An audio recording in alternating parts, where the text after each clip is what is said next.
If you don't want to field check these, you can use the ArcGIS Online Interactive Map.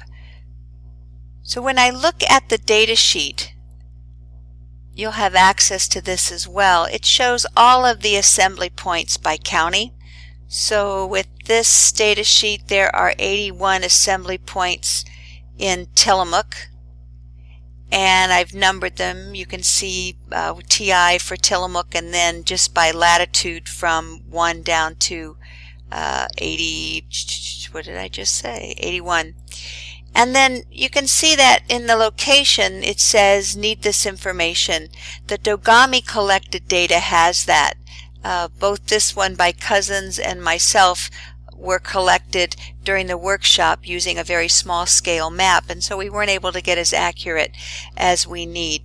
So let's just focus on this TI1. So in order to access the map, I'm going to copy that URL into a web browser, and I was having trouble with Firefox today. It probably needs updating, so I'm going to use Chrome. And when I did this earlier, I got a warning that the map couldn't load, but then it did load. So sometimes it can be a little glitchy. So when the map opens up, you'll see the outline of the counties and then a dot showing each of the different assembly areas. So I have a mouse that has left and right buttons plus a roller wheel. So if I hold down the left mouse button, I can drag the map around, and I can also roll in to change my location. And you can also use the plus or minus bars there. So if I use the left mouse button and click on the dot or the assembly point, I can open up the information table about that specific point. You see this is one that needed verification.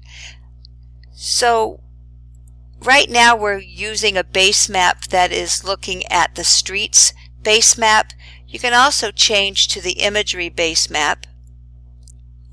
And I'm going to zoom in a little bit here to clarify that one. So if I zoom in and I think that that's correct, then I can just write correct on the worksheet. If I think it needs to be moved, say, a little bit north and east, I can get the new coordinates using the measure tool in ArcGIS Online. So I'm going to click this again with my left mouse button, and with the left mouse click the location tool.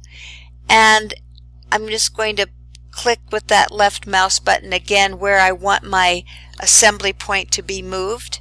And this gives me the latitude and longitude for that point that I put in. And I'm just going to copy that, Control C, and paste that into my spreadsheet. And that would confirm that location needs to be moved.